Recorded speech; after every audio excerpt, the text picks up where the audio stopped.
بسم اللہ الرحمن الرحیم۔ السلام علیکم ورحمۃ اللہ وبرکاتہ۔ عزیز طلبہ، امید ہے کہ آپ سب خیر وفیت سے ہوں گے۔ آج جمعۃ المبارک ہے، سید الایام میں نبی کریم صلی اللہ علیہ وسلم نے فرمایا کہ جمعہ کے روز ایک ایسی گھڑی ہوتی ہے جس میں کی جانے والی دعا قبول ہوتی ہے، اور آپ صلی اللہ علیہ وسلم نے فرمایا کہ جو شخص جمعہ کے روز سورۃ الکہف کی تلاوت کرتا ہے، جو کہ 15ویں اور 16ویں سپارے میں موجود ہے، اللہ تعالیٰ اس جمعے سے لے کر اگلے جمعے تک اور 3 دن مزید اس کی زندگی کو نور سے بھر دیتے ہیں، اس کی زندگی کو خیر و برکت سے بھر دیتے ہیں۔ اسی طرح آپ صلی اللہ علیہ وسلم نے فرمایا کہ جمعے کے دن مجھ پر زیادہ سے زیادہ درود پڑھا کرو، کیونکہ تمہارا پڑھا ہوا درود مجھ پر پیش کیا جاتا ہے۔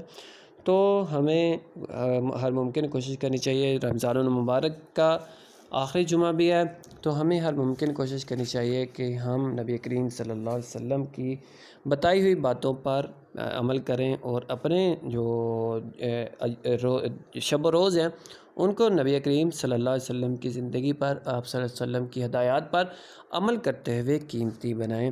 تو عزیز طلبہ، ہم اپنے سلسلہ درس کو آگے بڑھاتے ہیں۔ آج ہم نے اگلے اشعار کی تشریح پڑھنی ہے جو باقی رہ گئے تھے۔ تو شعر نمبر 4 تک ہم نے تشریح کر لی تھی، آج شعر نمبر 5 ہے۔ شعر نمبر 5 کی تشریح کی طرف بڑھتے ہیں۔ اس تشریح کرنے سے پہلے الفاظ جو ان میں مشکل استعمال ہوئے ہیں ان کے معنی دیکھ لیتے ہیں۔ شعر نمبر 5 ہے: کائنات، دنیا، نباتات، سبز پودے، جمادات، بے جان چیزیں۔ شعر نمبر 6 ہے: خالق، پیدا کرنے والا۔ شعر نمبر 7 میں ہے: بشر، انسان، شیدا، قربان ہونے والا۔ اب ہم اپنے اشعار کی تشریح کی طرف بڑھتے ہیں۔ شعر نمبر 5 ہے: وہی ہے کائنات اور اس کی مخلوقات کا خالق، وہی ہے کائنات اور اس کی مخلوقات کا خالق، نباتات و جمادات اور حیوانات کا خالق۔ پہلے اس کے جو حل لغت ہے وہ میں آپ کو بتا چکا ہوں، پھر دیکھ لیں۔ کائنات، دنیا، نباتات، سبز پودے، جمادات، بے جان چیزیں جیسے کہ پہاڑ ہوتے ہیں، پتھر وغیرہ ہوتے ہیں۔ اس کا مفہوم دیکھیے، اللہ اس عظیم الشان کائنات کا خالق ہے، اسی نے پودے، پہاڑ اور طرح طرح کی بے زبان مخلوق کو پیدا فرمایا۔ زیر تشریح شعر میں شاعر حفیظ جلندری اللہ تعالیٰ کی حمد و ثنا بیان کرتے ہوئے پہلے مصرعے میں عرض کرتے ہیں کہ اللہ ہی اس کائنات کا خالق ہے۔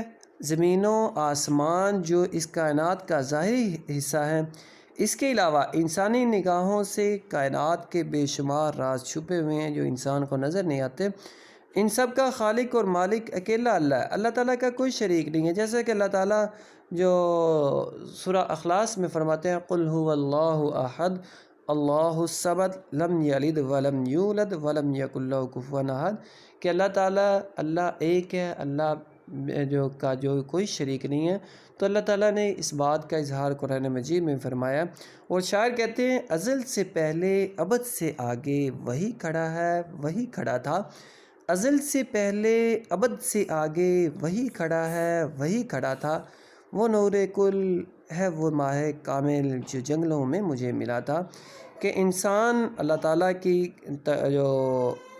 تعالیٰ کی شان کو اگر دیکھنا چاہے تو انسان کو ہر جگہ پہ اللہ کی شان نظر آتی ہے۔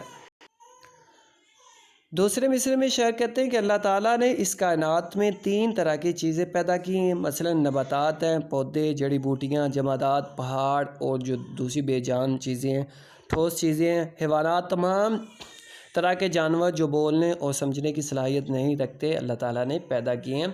لیکن اللہ تعالیٰ نے انسان کو حیوان ناطق بنایا ہے، اپنا نائب اور خلیفہ بنا کر اس کو مسنت خلافت پر بٹھایا ہے، اور اسے اشرف المخلوقات ہونے کا شرف بھی بخشا ہے۔ پودے اور درخت اس کائنات کے انسانوں اور حیوانوں کے لیے خوراک پیدا کرنے والے ہیں۔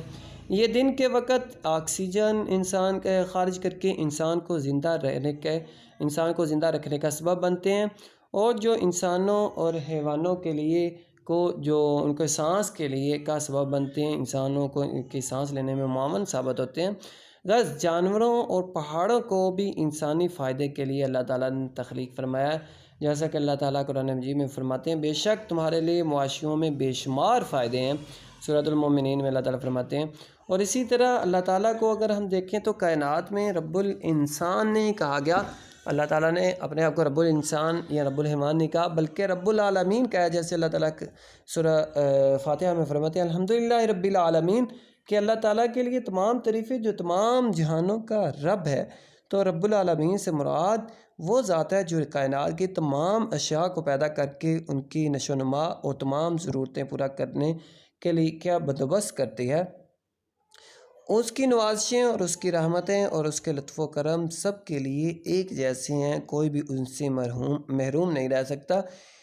ان کے لیے بھی جو اسے مانتے ہیں اور ان کے لیے بھی جو منکر ہیں، جو اللہ تعالیٰ کی ذات کو نہیں مانتے، سب کو اللہ تعالیٰ دیتے ہیں۔ شاعر کہتے ہیں وہ غنی ہے اور محتاج زمانہ اس کا، وہ غنی ہے اور محتاج زمانہ اس کا، کبھی خالی نہیں ہوتا ہے خزانہ اس کا۔ شعر نمبر 6 ہے وہی خالق ہے دل کا اور دل کے نیک ارادوں کا، وہی مالک ہمارا اور ہمارے باپ دادوں کا۔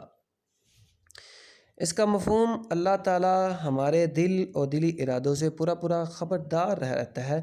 اس نے ہمیں اور ہمارے باپ دادوں کو تخلیق کیا اور ہمیں زندگی کی نعمت سے نوازا ہے۔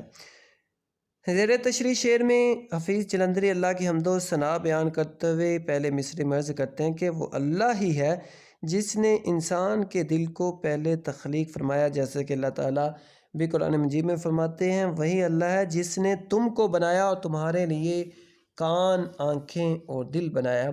اللہ تعالیٰ دلوں کا حال جاننے والا ہے، وہ جو دل کے ارادے ہیں، دل میں پیدا ہونے والے خیالات ہیں، ان کو بھی جانتا ہے۔ اللہ تعالیٰ سورۃ الانفال میں فرماتے ہیں ان اللہ یحول بین المرء وقلبہ، بے شک اللہ تعالیٰ انسان اور اس کے دلی ارادوں کے درمیان حائل ہو جاتا ہے، درمیان میں آتا ہے۔ اگرچہ انسان کی پوشیدہ اور چھپی ہوئی باتوں کو بہت سے لوگ جانتے ہیں، لیکن حقیقت میں اصل رازدار جو ہے وہ اللہ تعالیٰ ہی ہے۔ تمام رازوں سے، حقیقی رازوں سے واقف جو ہے وہ اللہ تعالیٰ کی ذات ہے، کیونکہ اللہ تو تمام ظاہری اور پوشیدہ باتوں سے واقف ہے۔ اللہ تعالیٰ قرآن مجید میں فرماتے ہیں واللہ علیم بذات الصدور، اللہ دلوں کے رازوں سے بخوبی آگاہ اور واقف ہے۔ میر مینائی کہتے ہیں محرم راز تو بہت ہیں امیر، محرم راز تو بہت ہیں امیر، جس کو کہتے ہیں رازداں وہ تو ہے، کہ اللہ تعالیٰ ہی حقیقی رازدان ہے۔ دوسرے مصرعے میں شاعر کہتے ہیں ہمارا خالق بھی اللہ ہی ہے، ہمارے باپ دادوں کو پیدا کرنے والا بھی وہی جو خالق ہے، آنے والی تمام نسلوں کا خالق بھی وہ ہے۔ تو اللہ تعالیٰ نہ صرف ہمارا رب ہے، ہمارا خالق ہے، بلکہ ہمارے آباء و اجداد کو بھی پیدا کرنے والا ہے۔ غالب کہتے ہیں جو ہم اس پر جتنی بھی اللہ کی تعریف کریں، اللہ تعالیٰ کا جتنا بھی شکر ادا کریں وہ کم ہے۔ جان دی ہوئی اسی کی تھی، جان دی ہوئی اسی کی تھی، حق تو یہ ہے کہ حق ادا نہ ہوا۔ آخری شعر ہے بشر کو فطرت اسلام پر پیدا کیا جس نے، بشر کو فطرت اسلام پر پیدا کیا جس نے، محمد مصطفیٰ کے نام پر شیدا کیا جس نے صلی اللہ علیہ وسلم۔ تو یہاں پہ نبی کریم صلی اللہ علیہ وسلم کا نام گرامی آیا ہے، تو آپ صلی اللہ علیہ وسلم نے فرمایا کہ کنجوس اور بخیل ہے وہ شخص جس کے سامنے میرا نام لیا جائے اور وہ مجھ پر درود نہ بھیجے۔ تو جب کبھی اللہ کے رسول صلی اللہ علیہ وسلم کا نام پڑھیں سنیں تو ہماری زبانوں پر آپ صلی اللہ علیہ وسلم کے لیے درود و سلام جاری ہونا چاہیے۔ تو اس شعر میں نبی کریم صلی اللہ علیہ وسلم کے بارے میں شاعر اللہ تعالیٰ کی حمد و ثنا بیان کرتے ہوئے فرماتے ہیں کہ اللہ تعالیٰ نے تمام انسانوں کو فطرت اسلام پر پیدا فرماتا ہے۔ اللہ تعالیٰ کسی بھی انسان کو یہودی یا عیسائی پیدا نہیں فرماتے، بلکہ صحیح مسلم میں نبی کریم صلی اللہ علیہ وسلم کی حدیث مبارکہ ہے، آج سے فرماتے ہیں جو بھی بچہ پیدا ہوتا ہے وہ فطرت اسلام پر پیدا ہوتا ہے، پس اس کے ماں باپ اسے یہودی یا عیسائی اور مجوسی بنا لیتے ہیں۔ اللہ تعالیٰ کے نزدیک پسندیدہ جو اسلام ہے دین ہے وہ اسلام ہی ہے۔ اللہ تعالیٰ فرماتے ہیں ان الدین عند اللہ الاسلام، بے شک اللہ تعالیٰ کے نزدیک جو مقبول اور پسندیدہ دین ہے وہ اسلام ہے۔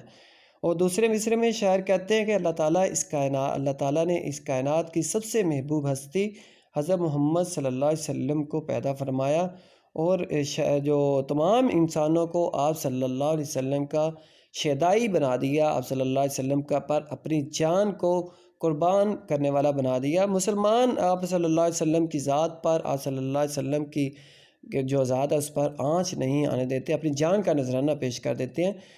مولانا ظفر علی خاں کہتے ہیں، نہ جب تک کٹ مروں میں خواجہ یثرب کی حرمت پر، نہ جب تک میں کٹ مروں خواجہ یثرب کی حرمت پر، خدا شاہد ہے کامل میرا ایمان ہو نہیں سکتا۔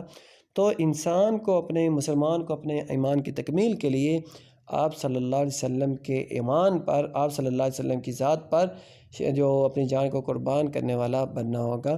جیسا کہ نبی کریم صلی اللہ علیہ وسلم کی حدیث مبارکہ بھی ہے، آپ صلی اللہ علیہ وسلم نے فرمایا کہ کوئی شخص اس وقت تک مومن نہیں ہو سکتا، کوئی شخص اس وقت تک ایمان کی تکمیل کو نہیں پہنچ سکتا جب تک وہ مجھ سے، اپنی اولاد سے، اپنی جان سے بھی زیادہ جو پیار محبت نہیں کرنے لگ جاتا۔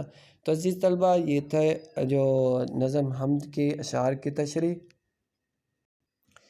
آج کے لیے اتنا ہی کافی ہے، باقی ہم جو اس کی مشق ہے وہ اگلے سبق میں کریں گے۔ اپنا بہت سارا خیال رکھیے گا۔ اللہ تعالیٰ ہم سب کا حامی و ناصر و آمین۔